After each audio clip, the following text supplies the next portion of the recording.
ನಮಸ್ಕಾರ ಆಚಾರ್ಯ. ನಮಸ್ಕಾರ ಆಚಾರ್ಯ. ಹರಿ ಶ್ರೀನಿವಾಸ, ಸಾಷ್ಟಾಂಗ ನಮಸ್ಕಾರಗಳು. ಗುರುಗಳಿಗೆ ನಮಸ್ಕಾರ. ನಮಸ್ಕಾರ. ನಮಸ್ಕಾರ.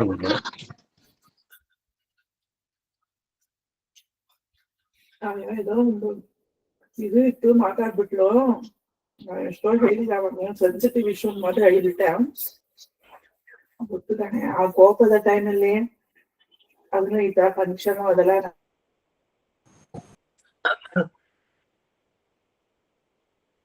ಸುಮತಿಭಿರನುಮೇಜಂ ನಮಸ್ಕಾರ ಗುರುಗಳಿಗೆ.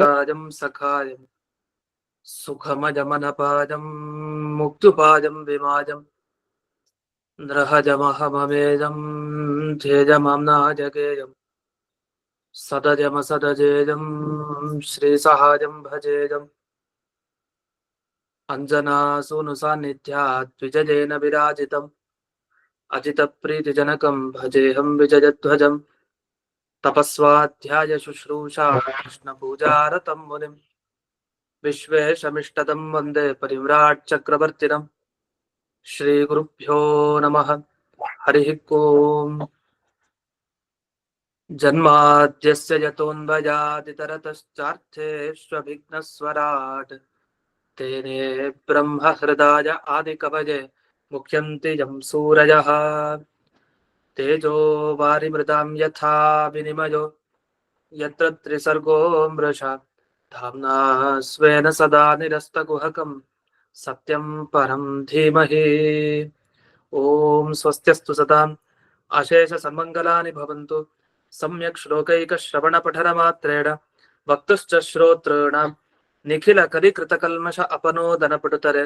ಶ್ರೀಮದ್ ಭಾಗವತೆ ಮಹಾಪುರಾಣೆ ದ್ವಿತೀಯ ಸ್ಕಂಧೆ ನವಮಾಧ್ಯಾಯ ಅದ್ಯ ಕಥಾನುವಾದೆ ಸತಿ ಕಿಂಚಿತ್ ಪೂರ್ವ ಕಥಾನುವಾದಃ. ಬ್ರಹ್ಮದೇವರಿಗೆ ಭಾಗವತವನ್ನ ಪರಮಾತ್ಮ ಉಪದೇಶ ಮಾಡ್ಲಿಕ್ಕೆ ಪ್ರಾರಂಭ ಮಾಡಿದ್ದಾನೆ. ಅದರಲ್ಲಿ ಮೊದಲನೇ ಶ್ಲೋಕದ ಅರ್ಥವನ್ನು ನೋಡ್ತಾ ಇದ್ವಿ. ಅದರಲ್ಲಿ 32ನೇ ಶ್ಲೋಕದ ವಿವರಣೆಯಾಗಿ ಒಂದು ವಿಷಯ ಬಂತು. ಇದುವರೆಗೆ ಸ್ವತಂತ್ರರು ಯಾರು ಅಂತ ಜಗತ್ನಲ್ಲಿ ತೀರ್ಮಾನ ಆಗ್ಬೇಕಾಗಿದೆ. ಅಂದ್ರೆ ಇನ್ನೊಬ್ಬರ ಮಾತನ್ನು ಕೇಳ್ದೇನೆ ತಾನೇ ತನಗೆ ಹೇಗ್ ಅನ್ಸುತ್ತೋ ಹಾಗೆ ಕೆಲಸ ಮಾಡ್ಬೇಕು. ಅಂತ ಸ್ವತಂತ್ರ ಯಾರು ಅಂದ್ರೆ ಅದು ದೇವ್ರು ಬಿಟ್ಟಿನ್ ಯಾರು ಅಲ್ಲ, ಲಕ್ಷ್ಮೀ ದೇವಿನೂ ಅಲ್ಲ, ಬ್ರಹ್ಮದೇವರಿಂದಂತೂ ಇಲ್ವೇ ಇಲ್ಲ. ಯಾರು ಕೂಡ ಸ್ವತಂತ್ರರಲ್ಲ, ದೇವರೊಬ್ಬನೇ ಸ್ವತಂತ್ರ. ಯಾಕೆಂದ್ರೆ ಎಲ್ಲರೂ ಕೂಡ ಇನ್ನೊಬ್ಬನ ಮಾತನ್ನ ಕೇಳಿಯೇ ಪ್ರವೃತ್ತಿ ಮಾಡ್ಬೇಕು. ಆದ್ರಿಂದ ಸ್ವತಂತ್ರನಾದವನು ಒಬ್ಬನೇ, ಅದು ದೇವ್ರು ಮಾತ್ರ ಅಂತ. ಅದು ಹೇಗೆ ಅಂದ್ರೆ ಅದಕ್ಕೆ ಕಾರಣ ಕೊಟ್ರು. ಸೃಷ್ಟಿ ಏನೇನಾಯ್ತು ಈ ಜಗತ್ತಿಂದೆಲ್ಲ, ಅದಕ್ಕಿಂತ ಮೊದಲು ದೇವರೇ ಇದ್ದ. ಆಗ ಯಾವುದೇ ವಸ್ತು ಏನಿರ್ಲಿಲ್ಲ. ಹಾಗಾದ್ರೆ ಕೆಲವು ಕಾಲದಲ್ಲಿ ಯಾವ ಜಗತ್ತಿನಲ್ಲಿರೋ ವಸ್ತುನೂ ಇರ್ಲಿಲ್ಲ, ಜಗತ್ತೇ ಇರ್ಲಿಲ್ಲ, ಯಾವ ವಸ್ತುನೂ ಇಲ್ಲ, ಅದು ದೇವ್ರು ಮಾತ್ರ ಇದ್ದ. ಯಾವಾಗ ಪ್ರಳಯ ಆಯ್ತು ಆಗಲೂ ಕೂಡ ದೇವ್ರು ಮಾತ್ರ ಇದ್ದ. ಯಾವ ಜಗತ್ತು, ಯಾವ ಮನುಷ್ಯರು ಯಾರು ಇರ್ಲಿಲ್ಲ. ಇನ್ನು ಸೃಷ್ಟಿ ಕಾಲದಲ್ಲಿ ಇಲ್ದೇ ಇರೋರು, ಸಂಹಾರ ಕಾಲದಲ್ಲಿ ಇಲ್ದೇ ಇರೋಂತಹ ಮನುಷ್ಯರು ಯಾವಾಗ ಇರ್ತಾರಲ್ಲ, ಇದ್ದಾಗ ನಾನ್ ದೊಡ್ಡ ಸ್ವಾತಂತ್ರ್ಯ ಇರೋನು ಅಂತ ತಿಳ್ಕೊಂಡ್ರೆ ಅದಕ್ಕಿಂತ ದೊಡ್ಡ ಭ್ರಮೆ ಇನ್ನೊಂದಿಲ್ಲ ಅಂತ. ಯಾಕೆ 2 ಟೈಮ್ ಇಲ್ವೇ ಇಲ್ಲ. ಇರೋ ಟೈಮ್ ನಲ್ಲಿ ನಾನ್ ಸ್ವತಂತ್ರ, ನಾನೇ ಮಾಡ್ಬಲ್ಲೆ ಅಂತ ಹೇಗೆ ಅನ್ಕೊಳ್ತಾನೆ. ಯಾಕೆಂದ್ರೆ ಅವ್ನು ಬಂದಿದ್ದು ಹೇಗೆ ಅಂತ ಅವನಿಗೆ ಗೊತ್ತಿಲ್ಲ, ಹೋದಾಗ ಹೇಗ್ ಹೋದ ಅಂತ ಗೊತ್ತಿಲ್ಲ, ಅಲ್ಲಿ ಏನ್ ಆಗಿರತ್ತೆ ಆ ಟೈಮ್ ನಲ್ಲಿ ಅಂತದೂ ಗೊತ್ತಿಲ್ಲ. ಶಾಸ್ತ್ರದ ಮುಖಾಂತರ ನಾವು ತಿಳ್ಕೊಳ್ತೀವಿ ಅಷ್ಟೇ ಹೊರತು ಅವನಿಗೆ ಹೇಗೆ ಅನುಭವಕ್ಕೆ ಹೇಗಿದೆ ಅದೇನು ಗೊತ್ತಾಗಲ್ಲ. ಇದು ಗೊತ್ತಾಗಲ್ಲ ಅಂದ್ಮೇಲೆ ಮಧ್ಯಕ್ ಮಾತ್ರ ಜೀವನಿಗೆ ಅನುಭವ ಇದೆ. ನಾನೇ ಮಾಡ್ತೀನಲ್ಲ, ಇಲ್ಲ ನಾನೇ ಕೆಲಸ ಮಾಡುತ್ತಾನೆ, ನನ್ಗೆ ಅನುಭವ ಇದೆ ಅಂತ ಹೇಳ್ಬೇಕಷ್ಟೆ ಹೊರತು ನಿಜವಾಗಿ ಈ ಜೀವರಿಗೆ ತಾವೇ ಸ್ವತಂತ್ರರು, ನಾನೇ ಮಾಡ್ತಾ ಇರೋದು ಅನ್ನೋ ಏನೋ ಒಂದು ಜ್ಞಾನ ಇದೆ. ಇದು ದೊಡ್ಡ ಭ್ರಮೆ ಅಂತ ಹೇಳ್ತಾನೆ ದೇವರು. ಅದನ್ನ ಇಲ್ಲಿ ಈ ಶ್ಲೋಕದಲ್ಲಿ ತಿಳಿಸಿದ್ದಾರೆ. ಇಷ್ಟಾಗಿ ಇದೇ ಭಾಗವತ ಶ್ಲೋಕಕ್ಕೆ ಕೆಲವರು ಬೇರೆ ಅರ್ಥ ಮಾಡ್ತಾರೆ. ಅದು ಸರಿ ಇಲ್ಲ ಅಂತ ಹೇಳ್ಬೇಕಾಗಿದೆ. ಅದಕ್ಕೆ ಮಧ್ವಾಚಾರ್ಯರ ಭಾಗವತ ತಾತ್ಪರ್ಯದಲ್ಲಿ ಇದೇ ಶ್ಲೋಕಕ್ಕೆ ಅವರು ಒಂದು ಪ್ರಮಾಣ ಉದಾಹರಣೆ ಕೊಟ್ಟು ವಿವರಿಸ್ತಾರೆ. ಬ್ರಹ್ಮತರ್ಕ ಅಂತ ವೇದವ್ಯಾಸರ ಗ್ರಂಥ ಏನಿದೆ ಅದನ್ನ ಅವಲಂಬಿಸಿ ಈ ಭಾಗವತ ಶ್ಲೋಕಕ್ಕೆ ವ್ಯಾಖ್ಯಾನ ಮಾಡ್ತಾರೆ. ಯಾರು? ಮಧ್ವಾಚಾರ್ಯರು. ಆ ವ್ಯಾಖ್ಯಾನ ಮಾಡಿದ್ರಿಂದ ಏನ್ ಗೊತ್ತಾಯ್ತು ಅಂದ್ರೆ ಕೆಲವರು ಅರ್ಥ ಮಾಡೋದು ಈ ಶ್ಲೋಕಕ್ಕೆ ಸರಿಯಾಗಿ ಮಾಡ್ಲಿಲ್ಲ ಅಂತ ಗೊತ್ತಾಗುತ್ತೆ. ಹಾಗಾದ್ರೆ ಅವ್ರು ಏನ್ ಅರ್ಥ ಮಾಡಿದ್ರು?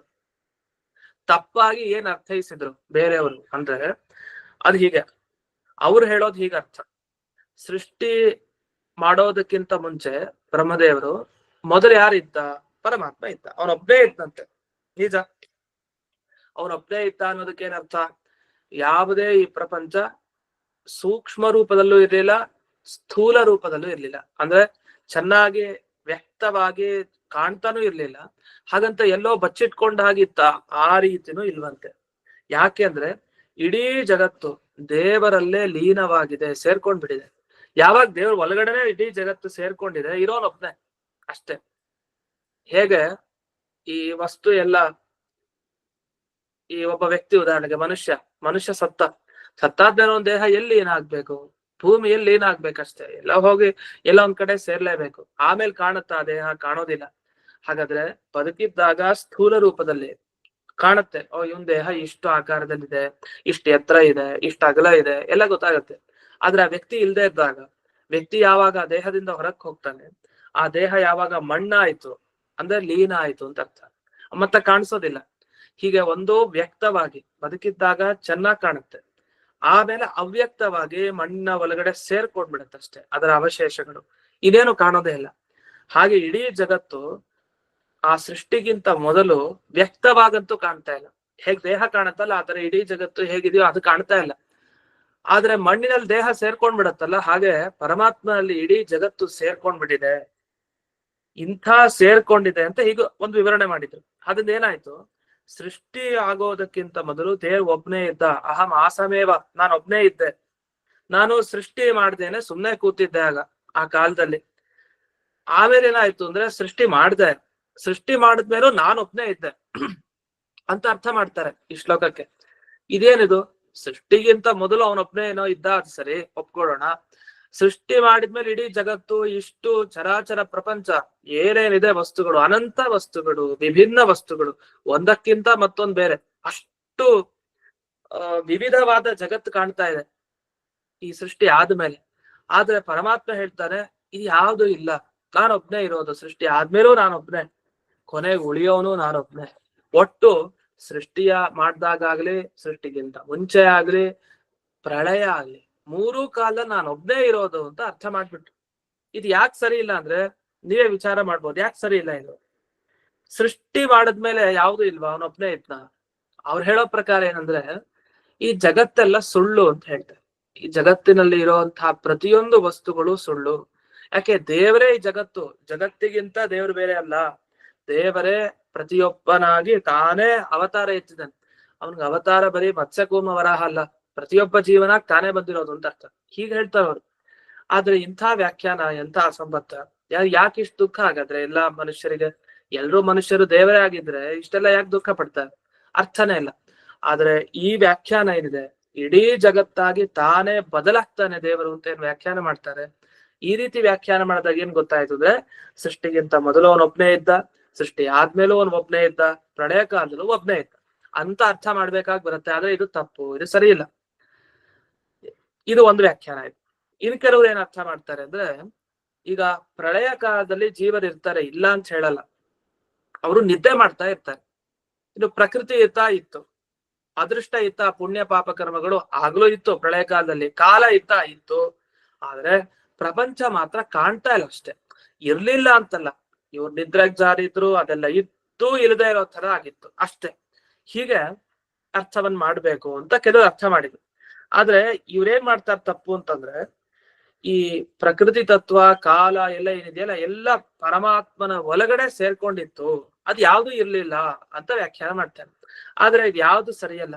ಯಾಕೆಂದ್ರೆ ಈ ಬೇರೆ ಮತದಲ್ಲೂ ಕೂಡ ಒಂದು ವಿಷಯವನ್ನು ಒಪ್ಪಿದ್ದಾರೆ. ಏನ್ ಒಪ್ಪಿದ್ದಾರೆ ಅಂತಂದ್ರೆ, ಈ ಪ್ರಳಯ ಕಾಲದಲ್ಲಿ ಅಜ್ಞಾನ ಇತ್ತು ಅಂತ ಒಪ್ಪಿದ್ದಾರೆ.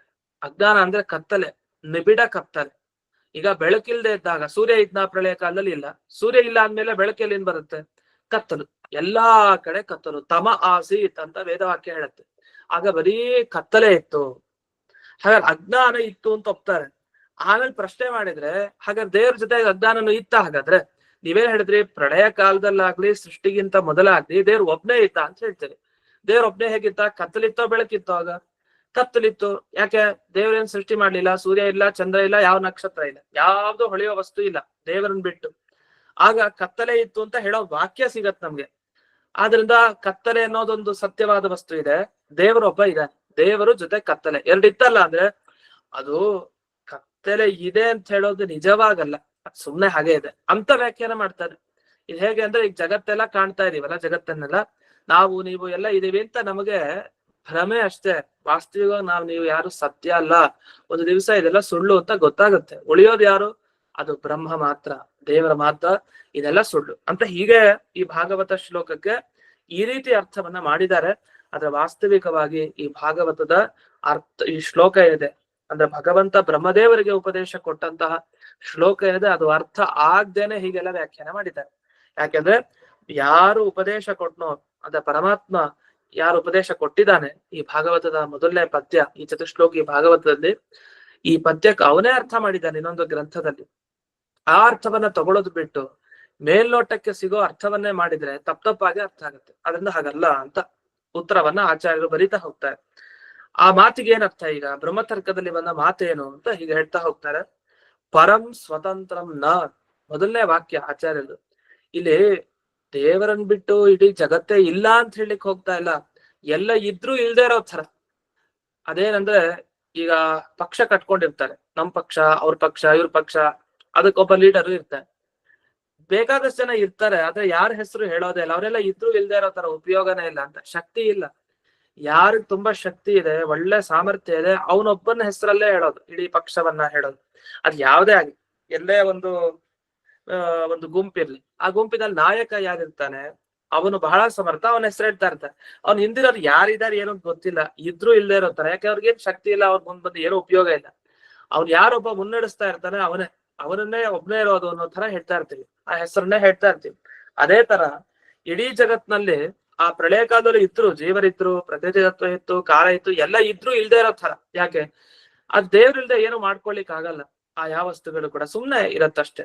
ಹಾಗಾದ್ರೆ ಶಕ್ತಿ ಇಲ್ದೇ ಇರೋ ನಮ್ ಜೊತೆಗಿದ್ರೆ ಅವ್ನ್ ನಾಲಾಯಕ, ಅವನೇನ್ ಉಪಯೋಗ, ಅವ್ನ್ ಬಿಟ್ಬಿಡು, ನೀನ್ ಒಬ್ಬನೇ ಬಾ ಅಂತ ಹೇಳೋ ತರ, ಅವ್ನ್ ಇದ್ರೂ ಇಲ್ದೇ ಇರೋ ತರ ವರ್ತಿಸುವಂತೆ ಇಲ್ಲೂ ಕೂಡ ಈ ವೇದವಾಕ್ಯಗಳಾಗ್ಲಿ, ಈ ಭಾಗವತಲ್ಲಿ ಬರೋ ಮಾತಾಗ್ಲಿ ಯಾವ ಅರ್ಥದಲ್ಲಿದೆ ಅಂದ್ರೆ ಎಲ್ಲ ವಸ್ತುಗಳು ಇದ್ರೂ ಇಲ್ದೇ ಇರೋ ತರ. ಅಂದ್ರೆ ದೇವರ ತರ ಯಾವುದು ಸ್ವತಂತ್ರವಾಗಿಲ್ಲ. ಸ್ವತಂತ್ರವಾಗಿಲ್ಲ ಅಂದ್ಮೇಲೆ ಅಂತ ವಸ್ತುಗಳು ಇಲ್ವೇ ಇಲ್ಲ ಅಂತ ಅರ್ಥ ಅನ್ನೋ ರೀತಿಯಲ್ಲಿ ಅರ್ಥ ಮಾಡಿದಾರೆ ಹೊರತು ನಿಜವಾಗ ಆ ವಸ್ತು ಕಣ್ಣು ಕಾಣ್ತಾ ಇಲ್ಲ, ಅದು ಇಲ್ವೇ ಇಲ್ಲ ಅಂತ ಅರ್ಥ ಅಲ್ಲ. ಅದೆಲ್ಲ ಇದ್ರು ಅದು ಸ್ವತಂತ್ರ ಅಲ್ಲ, ತಮ್ಮ ಮಾತನ್ನು ಕೇಳ್ಕೊಂಡು ತಾವೇನು ಮಾಡ್ಲಿಕ್ಕಾಗಲ್ಲ. ಆದ್ರಿಂದ ಅದನ್ನ ಇಲ್ಲ ಅನ್ನೋ ತರ ಪರಿಗಣಿಸಿದ್ದಾರೆ ಅಷ್ಟೇ ಹೊರತು ಆ ವಸ್ತು ಯಾವ್ದು ಇಲ್ಲ ಅಂತಿಲ್ಲ. ಅದನ್ನ ಒಂದೊಂದೇ ವಿಚಾರವನ್ನ ಈಗ ಬಿಡಿಸ್ತಾ ಹೋಗ್ತಾರೆ. ಮೊದಲನೇ ಶ್ಲೋಕ ಈ ಬ್ರಹ್ಮತರ್ಕದಲ್ಲಿ ಬಂದಿದ್ ಹೀಗಿದೆ. ವಿಷ್ಣೋರಧೀನಂ ಪ್ರಾಕ್ ಸೃಷ್ಟೇ ತಥೈವ ಚಲಯಾದನು ಅಸ್ಯ ಸತ್ವ ಪ್ರವೃತ್ಯಾದಿ ವಿಶೇಷೇಣಾಧಿಗಮ್ಯತೆ ಅಂತ ಮೊದಲನೇ ಶ್ಲೋಕ. ಇಡೀ ಜಗತ್ತು ದೇವರ ಅಧೀನ. ಯಾವಾಗ? ಸೃಷ್ಟಿಗಿಂತ ಮೊದಲು ಹೌದು, ಪ್ರಳಯ ಆದ್ಮೇಲೂ ಯಾವಾಗ್ಲೂ ದೇವರ ಅಧೀನ. ಈ ಜಗತ್ತು ಅಂತ ಒಂದ್ ಇದೆಯಾ, ಅದು ಭಗವಂತರಿಂದ. ಈ ಜಗತ್ತಿನಲ್ಲಿ ಎಲ್ಲ ಕೆಲಸಗಳು ನಡೀತಾ ಇದೆಯಾ, ಅದು ದೇವರಿಂದ. ಹೀಗೆ ಪ್ರತಿಯೊಂದು ಕೂಡ ಭಗವಂತನ ಅನುಗ್ರಹದಿಂದಲೇ ಜಗತ್ತಿನಲ್ಲಿ ಆಗ್ತಾ ಇರೋದು. ಇನ್ನು ಕೆಲವು ಸಲ ಭ್ರಮೆ ಬರ್ಲಿಕ್ಕೆ ಅವಕಾಶ ಇದೆ, ಆದ್ರೆ ಅದು ತಪ್ಪು. ಅದು ಹಾಗೆ ನೀವು ಭ್ರಮೆನೂ ತಳ್ಕೊಂಡ್ಬೇಡಿ ಅಂತ ಮುಂದೆ ಒಂದು ಶ್ಲೋಕದಲ್ಲಿ ತಿಳಿಸ್ತಾರೆ. ಏನು? ಸ್ವಾತಂತ್ರ್ಯಂ ಸ್ಥಿತಿ ಕಾಲೇತು ಕಥಂಚಿತ್ ಬುದ್ಧಿ ಮೋಹತಃ ಪ್ರತೀಯಮಾನಮಪಿತು ತಸ್ಮಾನ್ ನೈವೇತಿ ಗಮ್ಯತಾಂ. ಕೆಲವು ಸಲಿ ಬದುಕಿದ್ದಾಗ ಅನ್ಸತ್ತೆ, ನಾನ್ ಮಾಡ್ಬಿಟ್ಟೆ ಇದನ್ನ, ನನ್ನಿಂದಲೇ ಇವ್ರಿಗೆಲ್ಲ ಒಳ್ಳೇದಾಯ್ತು, ನನ್ನಿಂದಲೇ ಇವ್ರಿಗೆ ಕೆಟ್ಟದ್ದಾಯ್ತು ಎಲ್ಲ ಅನ್ಸತ್ತಂತೆ. ಆದ್ರೆ ಸ್ಥಿತಿ ಕಾಲದಲ್ಲಿ ಈ ರೀತಿ ಯಾರಿಗೆ ಜ್ಞಾನ ಬರುತ್ತೆ, ಈ ಬದುಕಿದ್ದಾಗ ಅದು ಬುದ್ಧಿ ಮೋಹತಃ, ಅವನ ಬುದ್ಧಿ ವ್ಯಾಮೋಹ ಆಗಿದೆ, ಭ್ರಮೆ ಅಷ್ಟೇ, ಎಲ್ಲದಕ್ಕೂ ಬೇರೆ ಕಾರಣ ಇದೆ. ಅದರಿಂದ ಬುದ್ಧಿ ವ್ಯಾಮೋಹದಿಂದ ಮಾತಾಡ್ತಾನೆ ಹೊರತು ಜ್ಞಾನ ಅವನಿಗೆ ಬಂದಿದೆ ಹೊರತು ವಾಸ್ತವಿಕವಾಗಿ ನೈವೇತಿ ಗಮ್ಯತಾಂ, ಎಲ್ಲ ಇಲ್ಲ ಅಂತಾನೆ ತಿಳ್ಕೊಳ್ಳಿ, ಅದು ಭ್ರಮೆ ಅಂತ ತಿಳ್ಕೊಳ್ಳಿ. ಕೆಲವು ಸಲ ಅನ್ನಿಸ್ಬೋದು, ಅಹಂ ಜನಿಷ್ಯೆ ಲಯಿಷ್ಯೇಹಂ ಇತಿ ನಹ್ಯಭಿಸಂಧಿತಃ. ನಾನ್ ಬದುಕ್ರೆ, ನನಗಿವತ್ ಮರಣ ಆಯ್ತು, ನಾನ್ ಹುಟ್ಟಿದ್ದೇನೆ, ನಾನ್ ಸತ್ತಿದ್ದೇನೆ, ಹೀಗೆ ಆ ಒಂದು ಪ್ರತೀತಿ, ಒಂದು ಜ್ಞಾನದ ಬಗ್ಗೆ ಹೇಳ್ತಾರೆ. ಅಹಂ ಜನಿಷ್ಯೆ ಅಹಂ ಲಯಿಷ್ಯೆ, ನನಗೆ ಪ್ರಳಯ ಆಗುತ್ತೆ ಅಂದ್ರೆ ನಾನು ಸಂಹಾರ ಆಗ್ತೇನೆ, ಒಂದ್ ದಿವಸ ಸಂಹಾರ ಆಗ್ಬೇಕಾಗಿ ಬರುತ್ತೆ, ನಾನು ಹುಟ್ಟುತ್ತೇನೆ ಅಂತೆಲ್ಲ ಜ್ಞಾನ ಅನ್ಸತ್ ಬರುತ್ತಲ್ಲ, ಇದೆಲ್ಲ ತನ್ನಿಂದ ಸ್ವೇಚ್ಛೆಯಿಂದ ಆಗಲ್ಲ. ಈಗ ಒಬ್ಬ ವ್ಯಕ್ತಿ ನಾನು ಹುಟ್ಬಿಡ್ಬೇಕು ಅಂತ ಅನ್ಕೊಂಡ್ರೆ ಹಾಗೆ ಹುಟ್ಬಿಡ್ಲಿಕ್ಕೆ ಆತ ದಿಢೀರಂತ, ಅಥವಾ ನಾನು ಇವತ್ತು ಸಾಯ್ಲೇಬೇಕು ಅಂತ ಅದ್ ಹೆಂಗಾಗುತ್ತೆ? ಅದಕ್ಕೂ ಒಂದು ಏನೋ ಒಂದು ಕಾರಣ ಬೇಕೇ ಬೇಕು. ತನ್ನ ಇಚ್ಛೆ ಹೇಗ್ ಅನ್ಸುತ್ತೋ ಹಾಗ್ ಮಾಡೋದಿದ್ರೆ ಅವನು ಸ್ವತಂತ್ರ ಅಂತ ಅನಿಸ್ಕೊಡೋಣ. ಆದ್ರೆ ಹಾಗಿಲ್ಲ. ಈಗ ಜಗತ್ತಿಗೆ ಬಂದಿದ್ ಹೇಗೆ ಅದು ಗೊತ್ತಿಲ್ಲ, ಮತ್ತೆ ಹೋಗೋದು ಯಾವಾಗ ಅದು ಗೊತ್ತಿಲ್ಲ, ಸ್ವೇಚ್ಛೆಯಿಂದ ಯಾವುದು ಇಲ್ಲ. ಆದ್ರಿಂದ ಸ್ವಾತಂತ್ರ್ಯ ಜೀವನಿಗಿಲ್ಲ. ಮಧ್ಯದಲ್ಲಿ ಏನೋ ಆ ಬದುಕು ಮತ್ತೆ ಸಾವು ಇದರ ನಡುವೆ ತಾನು ಕೆಲವು ಸಲ ಭ್ರಮೆಗೊಳ್ಳಿಕ್ಕೆ ಅವಕಾಶ ಇದೆ. ಆದ್ರೆ ಅದು ಸ್ವಾತಂತ್ರ್ಯ ಭ್ರಮೆ ಅಂತಾನೆ ಭಾವಿಸಿ ಅದನ್ನ ಹೋಗಿಸ್ಕೊಳ್ಳಿ. ಆ ಭ್ರಮೆಯನ್ನ ಅಂದ್ರೆ ದೇವರ ಅಧೀನವಾಗಿ ನಾವು ಕೆಲಸ ಮಾಡ್ತಾ ಇದೀವಿ ಅಂತ ನಾಹಂಕರ್ತ ಹರಿಕರ್ತ ಅಂತ ಹೇಳ್ತೀವಲ್ಲ, ಆ ಶ್ಲೋಕದ ಅಭಿಪ್ರಾಯನೇ ಇದು. ಈ ಚತುಶ್ಲೋಕಿ ಭಾಗವತದ ಮೊದಲನೇ ಪದ್ಯದ ಅರ್ಥವೇ ಅದು. ಇನ್ನು ಇದಾದ್ಮೇಲೆ ಕೆಲವು ಸಲ ಸ್ವರೂಪ ಭೇದ ಇದೆ. ಸ್ವರೂಪ ಭೇದವನ್ನು ಒಪ್ಬೇಕು. ಅಂದ್ರೆ ಕೆಲವ್ರು ಏನ್ ಮಾಡ್ತಾರೆ, ದೇವರು ಮತ್ತೆ ಇಡೀ ಜಗತ್ತು ಬೇರೆ ಬೇರೆ ಅಲ್ಲ, ಎರಡು ಒಂದೇ ಅಂತ ಹೇಳ್ಬಿಡ್ತಾರೆ. ಹಾಗಾಗಿ ದೇವರಿಗಿಂತ ಒಂದ್ ಜಗತ್ತು ಇಲ್ಲ ಸ್ವತಂತ್ರವಾಗಿ. ಯಾಕೆ ದೇವರು ಬಿಟ್ಟು ಒಂದು ಇದ್ರೆ ತಾನೇ ವಸ್ತು, ಇನ್ನೊಂದು ಇದೆಯಾ ಇಲ್ವಾ ಅಂತ ವಿಚಾರ.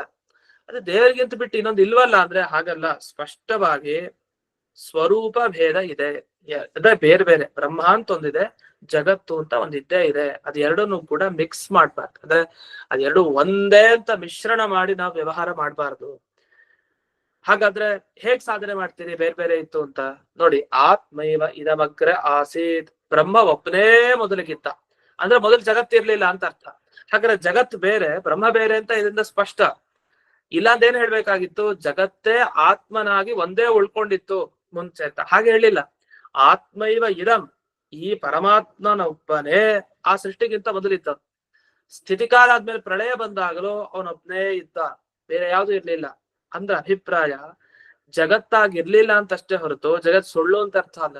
ಜಗತ್ತು ಆಗಿರ್ಲಿಲ್ಲ ಅಂದ್ರೆ ಸ್ಪಷ್ಟವಾಗಿ ದೇವರ ತರ ಸ್ವತಂತ್ರವಾಗಿ ಇರ್ಲಿಲ್ಲ, ಕಾಣ್ತಾ ಇರ್ಲಿಲ್ಲ ಅಂತ ಅಷ್ಟೇ ಅರ್ಥ. ಅದರಿಂದ ವಿದ್ಯಂತೆ ಹಿತದ ಜೀವಾಹ ಕಾಲ ಕರ್ಮಾಧಿಕಂ ತಥಾ ಕ್ವಾನ್ಯಥಾ ಹಿ ಪುನಃ ಸೃಷ್ಟಿ ಪೂರ್ವ ಕರ್ಮಾನುಸಾರಿಣಿ. ಒಂದ್ ವೇಳೆ ನಿಮ್ಮ ಪ್ರಕಾರ ಪ್ರಳಯ ಕಾಲದಲ್ಲಿ ಈ ಯಾವುದೇ ಕಾಲ ಆಗ್ಲಿ, ಆಕಾಶ ಆಗ್ಲಿ, ಪುಣ್ಯ ಪಾಪಗಳಾಗ್ಲಿ, ಜೀವರಾಗ್ಲಿ ಯಾವ್ದು ಇಲ್ಲ ಅಂದ್ರೆ ಮತ್ ಸೃಷ್ಟಿ ಮಾಡೋದು ಹೇಗ್ ಮುಂದಕ್ಕೆ? ಸೃಷ್ಟಿ ಮಾಡ್ಬೇಕು ಅಂದ್ರೆ ಅದ್ ಹೇಗ್ ಸಾಧ್ಯ? ಅವರವರ ಕರ್ಮ ಏನಿತ್ತು ಅದಕ್ಕೆ ಅನುಗುಣವಾಗಿ ಸೃಷ್ಟಿ ಆಗತ್ತೆ. ಅವನು ಪ್ರಾರಬ್ಧ ಕರ್ಮ ಹೇಗಿತ್ತು, ಪಾಪ ಕರ್ಮನೋ ಪುಣ್ಯ ಕರ್ಮನೋ ಅದಕ್ಕೆ ಸಂಬಂಧಪಟ್ಟ ಹಾಗೆ ಒಂದೊಂದು ಯೋನಿ, ಪಶು ಪಕ್ಷಿ ಮನುಷ್ಯ ಹೀಗೆ ಅನೇಕ ಯೋನಿಗಳನ್ನು ಪಡಿತಾನೆ, ಅನೇಕ ಜನ್ಮಗಳನ್ನು. ಇದೆಲ್ಲ ಪಡಿಬೇಕು ಅಂದ್ರೆ ಪೂರ್ವ ಕರ್ಮ ಕಾರಣ, ಹಿಂದಿನ ಕರ್ಮ. ಆ ಹಿಂದಿನ ಕರ್ಮ ಇಲ್ಲ, ಪ್ರಳಯ ಕಾಲದಲ್ಲಿ ಎಲ್ಲ ಸುಳ್ಳು ಯಾವುದೂ ಇರ್ಲಿಲ್ಲ ಅಂದ್ರೆ ಮತ್ತೆ ಸೃಷ್ಟಿ ಆಗೋದು ಹೇಗ್ ಮತ್ತೆ? ಹಾಗಾದ್ರೆ ಮುಂದೆ ಸೃಷ್ಟಿ ಆಗ್ತಾ ಇದೆ ಅಂದ್ರೆ ಹಿಂದಕ್ಕೆ ಪ್ರಳಯ ಕಾಲದಲ್ಲಿ ಜೀವರಿದ್ರು ಆದ್ರೆ ಮಲಗಿದ್ರು ಅಂತ ಅರ್ಥ. ಯಾವುದು ಈಶನ ಈ ವ್ಯಕ್ತಿತ್ವದಂತೆ ಸ್ವತಂತ್ರವಾಗಿರ್ಲಿಲ್ಲ. ದೇವರ ತರ ಎಲ್ಲ ದೇವರ ಅಧೀನವಾಗಿ ಪರಾಧೀನವಾಗಿ ಅಶಕ್ತ, ಯಾವ್ದಲ್ಲೂ ಶಕ್ತಿ ಇಲ್ಲ, ಹಾಗೆ ಇತ್ತು ಅಷ್ಟೇ ವಸ್ತುಗಳೆಲ್ಲ. ಅದನ್ನ ಬಳಸ್ಕೊಂಡು ಪರಮಾತ್ಮ ತಾನು ಸೃಷ್ಟಿ ಮಾಡಿದ. ಹೀಗೆ ತ್ವಮೇತಚ್ಚ ಪರಂನ ಭವೇತ್, ಬ್ರಹ್ಮದೇವರಾಗ್ಲಿ ಇಡೀ ಜಗತ್ತಾಗ್ಲಿ ಆ ಭಗವಂತನಿಗಿಂತ ಸ್ವತಂತ್ರವಾದದ್ದು ಯಾವುದು ಇರ್ಲಿಲ್ಲ ಅಂತ ಇಷ್ಟು ಈ ಶ್ಲೋಕದ ವಿವರಣೆ ಅಂತ ಇಲ್ಲಿ ಬಂದಿದೆ. ಇದಾಗಿ ಮುಂದಿನ ಶ್ಲೋಕಕ್ಕೆ ಹೋಗೋಣ. ಇದು ಮೊದಲನೇ ಈ ಚತುಶ್ಲೋಕಿ ಭಾಗವತ ಪದ್ಯದ ಅರ್ಥ ಆಯ್ತು. ಇನ್ನು ಎರಡನೇ ಶ್ಲೋಕದ ಅರ್ಥ ಏನು, ಅದರಲ್ಲಿ ಏನು ಈ ಭಾಗವತದ ರಹಸ್ಯವನ್ನ ದೇವರು ತಿಳಿಸ್ತಾನೆ ಅಂತ ನೋಡೋಣ. ಆ ಶ್ಲೋಕ ಹೀಗಿದೆ, 33ನೇ ಶ್ಲೋಕ. ಋತೇರ್ಥಂ ಯತ್ ಪ್ರತೀಯೇತ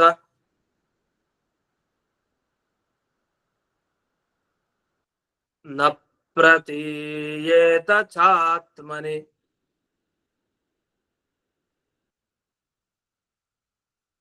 ತದ್ವಿದ್ಯಾದಾತ್ಮನೋ ಮಾಯಾಂ ಯಥಾ ಭಾಸೋ ಯಥಾ ತಮಃ.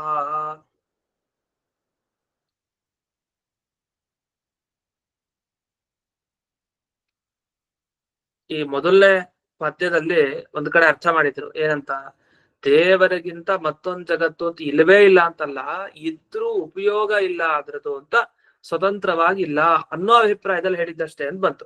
ಇದಕ್ಕೊಂದು ಕಾರಣನೂ ಕೊಡ್ತಾರೆ ಯಾಕೆ ಆ ರೀತಿ ಅರ್ಥ ಮಾಡಿದ್ದು ಅಂದ್ರೆ, ಈಗ ದೇವರಿಗೆ ಪ್ರಪಂಚದಿಂದ ಆಗ್ಬೇಕಾಗಿದ್ ಏನೂ ಇಲ್ಲ, ಆದ್ರೆ ಪ್ರಪಂಚಕ್ಕೆ ದೇವರಿಂದ ಆಗ್ಬೇಕಾಗಿರೋದಿದೆ. ಅದನ್ನ ಹೇಳ್ತಾರೆ. ಯಾವ್ದ್ರ ಪ್ರಯೋಜನ ಇದೆ? ದೇವ್ರನ್ನ ನಂಬ್ಕೊಂಡ್ ಜಗತ್ತಿದೆ, ಜಗತ್ತನ್ನ ನಂಬ್ಕೊಂಡ್ ದೇವ್ರಿಲ್ಲ. ಆ ವಿಷಯವನ್ನ ಇಲ್ಲಿ ಹೇಳ್ತಾರೆ. ಹೃದಯ ಅರ್ಥಂ ಯತ್ಪ್ರತೀಯೇತ ನ ಪ್ರತೀಯೇತ ಚ ಆತ್ಮನಿ. ಹೃದಯ ಅರ್ಥಂ ಪ್ರಯೋಜನ ಇಲ್ಲದೇನೆ, ಅರ್ಥ ಅಂದ್ರೆ ಪ್ರಯೋಜನ, ದುಡ್ಡು ಅಂತ ಅರ್ಥ ಅಲ್ಲ. ಸಾಮಾನ್ಯ ಸಂಸ್ಕೃತದಲ್ಲಿ ಅರ್ಥ ಅಂದ್ರೆ ಧರ್ಮ ಅರ್ಥ ಕಾಮ ಮೋಕ್ಷ ಹೇಳ್ತೀವಲ್ಲ, ಅರ್ಥ ಅಂದ್ರೆ ಸಂಪತ್ತು ಅನ್ನೋ ಅರ್ಥದಲ್ಲಿದೆ. ಈ ಅರ್ಥ ಅಂದ್ರೆ ಆ ಅರ್ಥ ಅಲ್ಲ, ಧರ್ಮ ಅರ್ಥ ಕಾಮ ಮೋಕ್ಷದಲ್ಲಿ ಹೇಳುವಂತ ಅರ್ಥ ಅಲ್ಲ. ಇಲ್ಲಿ ಬರುವಂತ ಅರ್ಥ ಅಂದ್ರೆ ಪ್ರಯೋಜನ ಅಂತ ಅರ್ಥ. ಪ್ರಯೋಜನ ಇಲ್ಲದೇನೆ ಯಾವ ವಸ್ತು ಇದೆ? ಪರಮಾತ್ಮ ಮಾತ್ರ. ಅವ್ನಿಗೇನಾಗ್ಬೇಕಾಗಿದ್ದಿಲ್ಲ. ಆದ್ರೆ ಪ್ರಪಂಚಕ್ಕೆ ಹಾಗಲ್ಲ, ಪ್ರಪಂಚಕ್ಕೊಂದು ಆಧಾರ ಬೇಕು, ಪರಮಾತ್ಮ ಅಂತ. ಇದೆಲ್ಲಿದ್ರೆ ಆಗಲ್ಲ. ಹಾಗಾದ್ರೆ ಏನಾಯ್ತು, ಕೆಲವು ವಾದಿಗಳು ಏನ್ ಮಾಡ್ತಾರೆ ಅಂದ್ರೆ ಪರಮಾತ್ಮನಲ್ಲಿ ಪ್ರಪಂಚ ಇದೆಯಂತೆ, ದೇವರಲ್ಲೇ ಪ್ರಪಂಚ ಇರೋದು ಒಪ್ಪೋಣ, ಆಯ್ತು. ಆದ್ರೆ ಪ್ರಪಂಚಕ್ಕೆ ಅವನಿಂದ ಏನಾಗ್ಬೇಕಾಗಿಲ್ವಂತೆ, ಆದ್ರೆ ದೇವರಿಗೆ ಆ ಪ್ರಪಂಚ ಬೇಕಂತೆ. ಯಾಕೆ? ತನ್ನ ಪ್ರಯೋಜನ ಸಾಧನೆ ಮಾಡ್ಕೊಳ್ಲಿಕ್ ಬೇಕಂತೆ ಅಂತ ಹೀಗೆ ಕೆಲವರು ಅರ್ಥ ಮಾಡಿದ್ದಾರೆ. ಆದ್ರೆ ಈ ತರ ಅರ್ಥ ಇಲ್ಲ, ಇದು ತಪ್ಪು. ಯಾಕೆ? ವೇದಶಾಸ್ತ್ರಗಳನ್ನ ಗಮನಿಸಿದ್ರೆ ದೇವರಿಗೆ ಈ ಪ್ರಪಂಚದಿಂದ ಆಗ್ಬೇಕಾಗಿದ್ದು ಏನೂ ಇಲ್ಲ ಅಂತ ಗೊತ್ತಾಗ್ತಾ ಇದೆ. ಆದ್ರೆ ಪ್ರಪಂಚಕ್ ಬೇಕಾಗಿದೆ, ಆದ್ರೆ ಇವನಿಗೇನು ಬೇಕಾಗಿಲ್ಲ. ಹೊರತು ಹೇಗೆ ಅಂದ್ರೆ ಜೀವ ಕಟ್ ಆಗ್ತಾ ಇದೆ, ಎಲ್ರಿಗೂ ಕಟ್ ಆಗ್ತಾ ಇದೆಯಾ? ಸರಿ ಬರ್ತಾ ಇದೆ.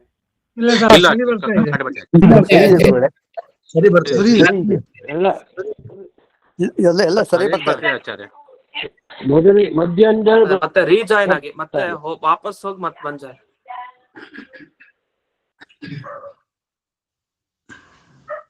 ಹೃದಯಾರ್ಥಂ ಯತ್ಪ್ರತೀಯೇತ. ಹೀಗೆ ಈ ಯಾವುದೇ ಒಂದು ಪ್ರಯೋಜನ ಈ ಪ್ರಪಂಚಕ್ಕೆ ಇಲ್ಲ ಅಂತ ಕೆಲವರು ಹೇಳ್ತಾರೆ, ಅದ್ರೆ ತಪ್ಪು.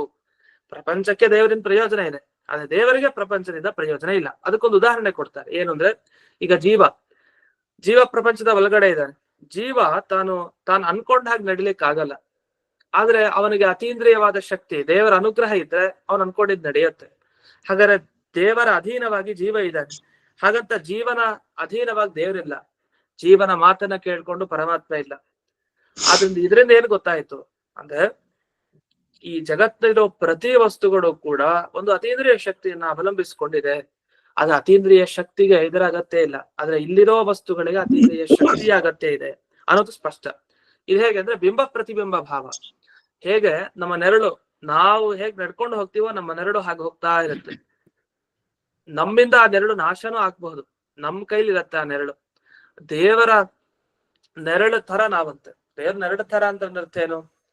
ದೇವರ ಅಧೀನವಾಗಿ ನಾವಿರ್ತೀವಿ. ನೆರಳು ಹೇಗೆ ಹಿಂಬಾಲಿಸ್ಕೊಂಡು ಹೋಗುತ್ತೋ ನಮ್ಮನ್ನ, ಆತರ ನಾವು ದೇವರನ್ನ ಹಿಂಬಾಲಿಸ್ಕೊಂಡು ಹೋಗ್ಬೇಕು ಅನ್ನೋ ಅರ್ಥದಲ್ಲಿ ಇದು ಬಿಂಬ ಪ್ರತಿಬಿಂಬ ಭಾವ ಅಂತ. ಅಥವಾ ಈ ಸೂರ್ಯ ಮೇಲಿದ್ದಾನೆ, ಅವನ ಈ ಛಾಯೆ, ಅವನ ಪ್ರತಿಬಿಂಬ ನೀರಿನಲ್ಲಿ ಮೂಡಿದಾಗ ಸೂರ್ಯ ಹೇಗ್ ಹೋಗ್ತಾ ಇದ್ದಾನೋ ಆ ಪ್ರತಿಬಿಂಬನೂ ಕಾಣ್ತಾ ಇರುತ್ತೆ.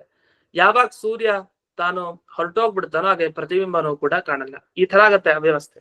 ಅಂತೂ ಬಿಂಬ ಪ್ರತಿಬಿಂಬ ಭಾವ ಸ್ಥಳ ಏನಿದೆಯಲ್ಲ, ಆ ತರ ಇಲ್ಲಿ ಜೀವನಿಗೆ ಮತ್ತೆ ಅಥವಾ ಇಡೀ ಜಗತ್ತಿರೋ ಪ್ರತಿಯೊಂದು ವಸ್ತುವಿಗೂ ಪರಮಾತ್ಮನಿಗೂ ಹೀಗೆ ಅಂತ ಹೇಳ್ತಾರೆ. ಇನ್ನು ಅದೃಷ್ಟನೂ ಕೂಡ ಅಷ್ಟೇ. ಅಂದ್ರೆ ಪುಣ್ಯ ಪಾಪ ಕರ್ಮಗಳು ಕೂಡ ಸುಮ್ನೆ ಫಲ ಕೊಡಲ್ಲ. ಆ ಪುಣ್ಯ ಪಾಪ ಕರ್ಮಗಳಿಗೆ ಪ್ರೇರಣೆ ಮಾಡ್ಬೇಕಂತೆ ದೇವ್ರು. ಹೋಗು ಪುಣ್ಯ, ನೀನ್ ಹೋಗಿ ಅವನಿಗೆ ಫಲ ಕೊಡು. ಪಾಪ, ನೀನ್ ಹೋಗಿ ಅವನಿಗೆ ಪಾಪ ಕರ್ಮದ ಫಲವಾಗಿ ಕೊಡು ಅಂತ. ಪಾಪ ಕರ್ಮಕ್ಕೆ ಪ್ರೇರಣೆ, ಪುಣ್ಯ ಕರ್ಮಕ್ಕೆ ಪ್ರೇರಣೆ ಅಂತ. ಅಲ್ಲಿ ಪುಣ್ಯ ಕರ್ಮ ಪಾಪ ಕರ್ಮ ಅಂದ್ರೆ ಆ ಪಾಪ ಕರ್ಮಕ್ಕೆ ಒಬ್ಬ ಅಭಿಮಾನಿ ಇರ್ತಾನೆ, ಅವನನ್ನ ಪ್ರೇರಣೆ ಮಾಡೋದು ಅಂತ ಅರ್ಥ. ಪುಣ್ಯ ಕರ್ಮಕ್ಕೆ ಒಬ್ಬ ಅಭಿಮಾನಿ ಇರ್ತಾನೆ, ಅವನನ್ನ ಪ್ರೇರಣೆ ಮಾಡ್ತಾನೆ ದೇವ್ರು. ಆಗ ಆ ಪುಣ್ಯ ಕರ್ಮ ಹೋಗಿ ಅವನಿಗೆ ಸೇರತ್ತೆ, ಆಗ ಅಲ್ಲಿ ಒಂದು ಫಲವನ್ನು ಪಡಿತಾನೆ. ಪಾಪ ಕರ್ಮ ಇದ್ರೆ ಆ ಪಾಪ ಕರ್ಮದ ಫಲವಾಗಿ ಪಡಿತಾನೆ. ಹೀಗೆ ಎಲ್ಲದಕ್ಕೂ ಅವನ ಹಿಂದೆ ಇದ್ದು ಪ್ರೇರಣೆ ಮಾಡಿದ್ರೆ ಮಾತ್ರ ಒಟ್ಟು, ಇಲ್ಲಾಂದ್ರೆ ಇಲ್ಲ. ಈ ತರದ ಒಂದು ಅರ್ಥವನ್ನ ಈ ಶ್ಲೋಕದಲ್ಲಿ ತಿಳಿಸ್ತಾರೆ. ಇನ್ನೂ ಕೆಲವು ವಿಷಯಗಳಿದೆ, ಅದನ್ನ ನಾಳೆ ದಿವಸ ನೋಡೋಣ ಅಂತ ಹೇಳ್ತಾ ಇಂದಿನ ಪಾಠವನ್ನ ಅಸ್ಮದ್ ಕುರುವಂತರ್ಗತ ವ್ಯಾಸತೀರ್ಥ ಕುರುವಂತರ್ಗತ ಭಾರತೀ ರಮಣ ಮುಖ್ಯ ಪ್ರಾಣಾಂತರ್ಗತ ಶ್ರೀಮನ್ ಮೂಲ ಗೋಪಾಲಕೃಷ್ಣನಿಗೆ ಅರ್ಪಣೆಯನ್ನು ಮಾಡ್ತೇನೆ. ಶ್ರೀಕೃಷ್ಣ ಅರ್ಪಣ. ನಮಸ್ಕಾರ. ನಮಸ್ಕಾರ ಗುರುಗಳೇ.